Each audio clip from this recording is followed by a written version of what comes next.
गांव में अकेले रहते बूढ़े पिता की मृत्यु हुई तो विभिन्न शहरों में बसे दोनों भाई पिता के अंतिम संस्कार के लिए गांव पहुंचे।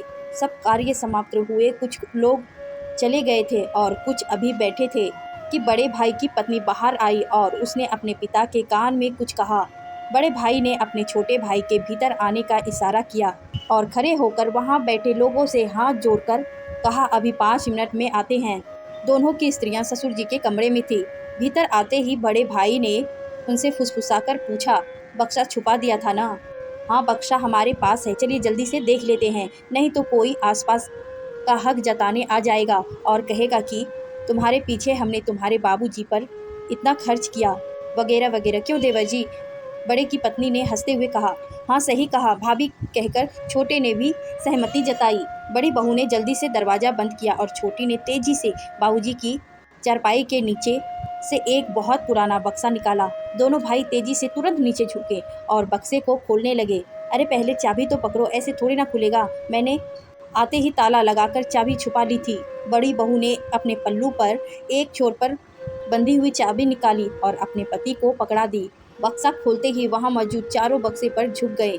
उन्हें विश्वास था कि इसमें माँ के गहने, अन्य बहुमूल्य वस्तु होगी, परंतु बक्से में तो बड़े और छोटे की पुरानी तस्वीरें, छोटे छोटे कुछ बर्तन, उन्हीं दोनों के छोटे छोटे कपड़े सजे कर रखे हुए थे।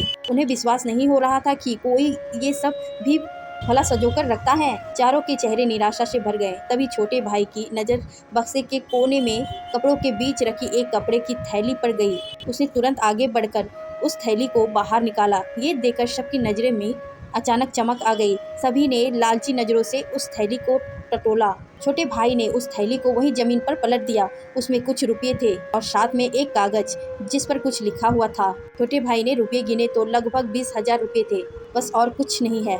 अरे इस कागज को पढ़ो, जरूर किसी बैंक अकाउंट या लॉकर का विवरण होगा, बड़ी बहू ने कहा तो बड़े बेटे ने तुरंत छोटे के हाथों से उस कागज को छीनकर पढ़ा। उस पर लिखा हुआ था, क्या ढूंढ रहे हो? संपत्ति? हाँ, यही है मेरी और तुम्हारी माँ की संपत्ति। तुम दोनों के बचपन की वो यादें जिसमें तुम शामिल थे, वो खुशबू, वो प्यार, वो अनमोल पल आज भी इन कपड़ों में, इन तस्वीरों में, इन छोटे छोटे बर्तनों में मौजूद है। यही है हमारी अनमोल दौलत।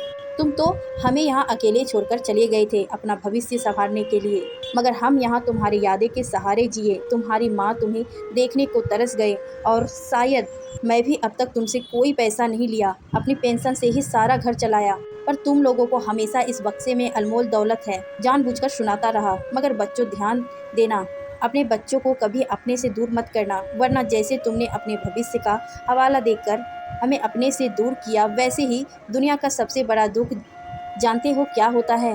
अपनों के होते हुए भी किसी अपने का विश्वास पाश नहीं होना। जीवन में उस समय कोई दौलत, गहने, संपत्ति काम नहीं आते। बच्चों, मरने के बाद भी मैं तुम पर बोझ नहीं बनना चाहता, इसलिए ये पैसे मेरे अंतिम संस्कार का खर्च के लिए हैं। पूरा कागज पढ़ते ही बड़े बेटे के साथ साथ छोटा बेटा भी फूट फूट कर रो पड़ा।